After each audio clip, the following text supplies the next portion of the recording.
Okay, so some big news coming from CrossFit HQ, so let's talk about it. Before we get into it, the reason I'm wearing these sunglasses is because I have some sort of either light pink eye going on or something got in my eye and it looks terrible. So I didn't want to watch that when I was editing this video, and I feel like you guys probably didn't want to see that, so I'm gonna wear sunglasses. I know I look like a douche, but it is what it is. So this morning I saw an article on the Morning Chalk Up, I have it up on my phone right now, that kind of outlined what the new CrossFit Games season is going to be, and it literally completely changes everything that we know about how to make it to the games. So as it currently is, to make it to the CrossFit Games, you guys know how it works. There are basically 2 steps that you need to take to make it to the games. So you need to do really well in the open to get a good enough score to make it to regionals, and then at regionals you need to perform well enough to eventually make it to the CrossFit Games. So the changes that are being put forth for the game season going forward is there is still going to be an open, but instead of being held in January, it's gonna be held in October. And with the open, the top male, the top female, and the top team in every country that has an affiliate basically inside of the country, and that ends up being 162 countries, every first place athlete is going to earn a spot to the CrossFit Games. So with that being said, that means they are taking away regionals and they're taking away the invitational. The invitational was cool to watch, but I don't think many people are gonna be too worried about that going. But regionals, what I've genuinely grown to really enjoy watching, really enjoy kind of following the season along, it's literally just completely gone. They've completely wiped it away. And then on top of the people that are making it to the games from the open, there's going to be 16 sanctioned events all around the world that CrossFit will take the winner on from each of those events as well. So some of the events include the Granite Games, which you guys saw me do like the qualifier for. There's gonna be like Wadapalooza, the Dubai Fitness Championship, and then obviously about 13 others are going to all,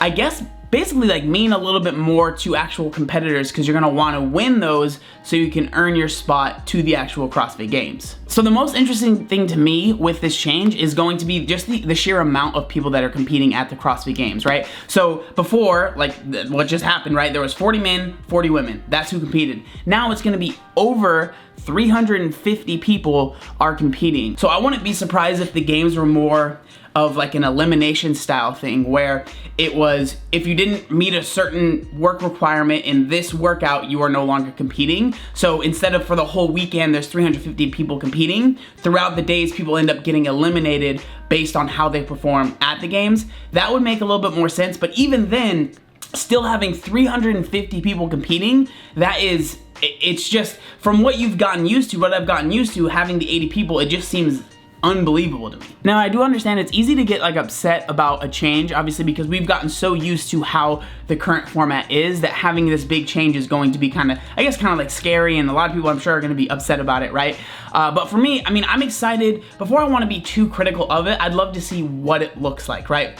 How it actually works as far as how everything goes, right? How the next games goes. And I'm not even sure if it's gonna be implemented until maybe 2020, because I know there's going to be an open in January like there normally is this year, and then there's actually, or next year, and then there's actually going to be one in October again for the 2020 games. So I think all of this is going to take effect in the 2020 season, not necessarily this season that's coming up right now. What I was thinking kind of makes the most sense to me, instead of taking someone from each of the countries, right? Because if there's a country that has literally 1 gym or 2 gyms, that just doesn't really make sense to me. So what I could see them doing is almost putting some countries together and making it like you have to have a certain amount of affiliates. So if you don't have at least 100 affiliates, you have to, countries are gonna have to like form, and then out of those 100 affiliates, then somebody goes. But again, I mean, that kind of ends up making it into a regionals as well. But I just don't see them having 350 people from all around the world competing at the CrossFit Games.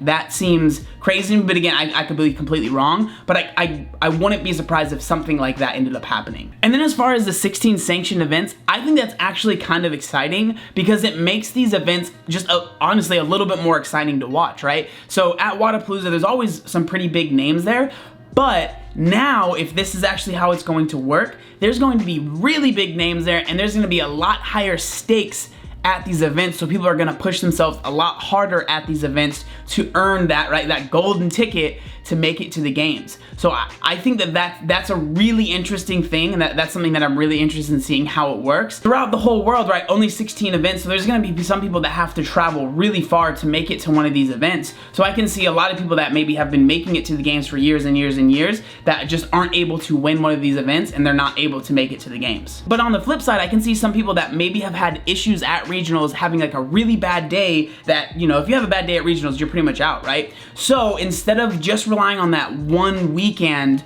to be able to make it to the games, you have basically 16 chances, right? If CrossFit is what you do and it's like how you make your money and you are a CrossFit athlete, that's all you do, you have 16 chances, well 17, right, with the open, to make it to the game. So it gives people a little bit more time, and I guess it gives them a little bit more, just more chances to actually make it to the games. So as far as why they're doing this, in the article, Greg Glassman, who is the owner, the founder of CrossFit, he talks about it's basically because of money, right? It's really, really expensive to do regionals, because I think with the games, obviously they partner with Reebok and they probably take a lot of, you know, the cost, and they probably help with a lot of the cost, right? Because they're such big partners and there's a lot of people working. But when you look at regionals, it's not sponsored by like Reebok or Nike or anyone, right? It's CrossFit that's holding those things, so those are probably really, really expensive. And what Greg Glassman says is, if you look at the Brazil event, they spent over $1 million to make that happen, and out of it, only 2 people, right, went to the games. It was just 2 people that went to the games out of spending literally $1 million.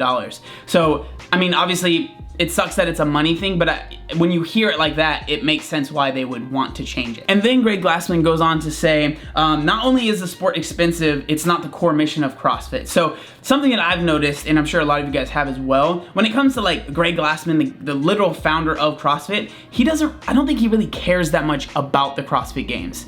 And something that I actually heard when I was at HQ, they talk about the games is literally just a marketing event for CrossFit.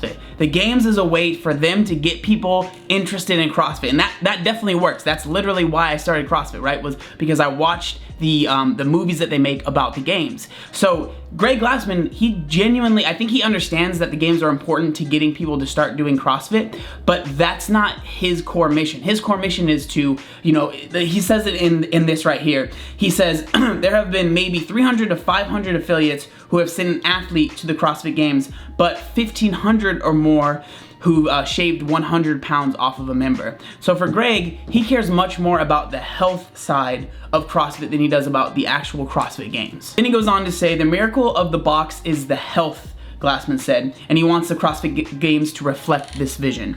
The plan is to restructure the company, de-emphasize the games, change the very structure of the games to something that's more sustainable, and fundamentally globalize the games. So, you know, get the whole world involved more than just, you know, this few countries that have a lot of people going. And then he says, this is the path to 150,000 affiliates, and we're excited about it. So there it is. Those are the changes that are going on. Honestly, like for me, I don't know how I feel yet. Obviously, I haven't seen it play out, so I'm excited to see kind of what changes, what it actually looks like in the future. Again, I can see why some people will be upset about it because nobody really likes change, and I've definitely gotten very used to the current system, and I genuinely really like it. But who knows? This could actually be really, really cool, and it could bring out some really cool moments and have some really good people make it to the games that maybe haven't in the past, just because we've all heard about, you know, the issues with regionals, the South Regional. A lot of people saying aren't on par with other people that are going to the games, and the Latin American regional, same thing. So maybe more people that deserve to go will be able to make it. But again, who knows, right? That's just, I just wanted to share that information with you and kind of tell you guys how I felt about it. But I'm super interested to hear what you guys think. I'm sure a lot of people are gonna be mad about it, but I'm excited to just hear your opinion. So whatever you guys think, if you're happy about it, upset about it, don't really understand it, I would love to know down in the comment section down below. I hope this eye heals so I don't have to deal with this stupid pink eye and have to wear stupid sunglasses inside. But thank you guys so much for watching the video, and I'll see you next time. Pew pew.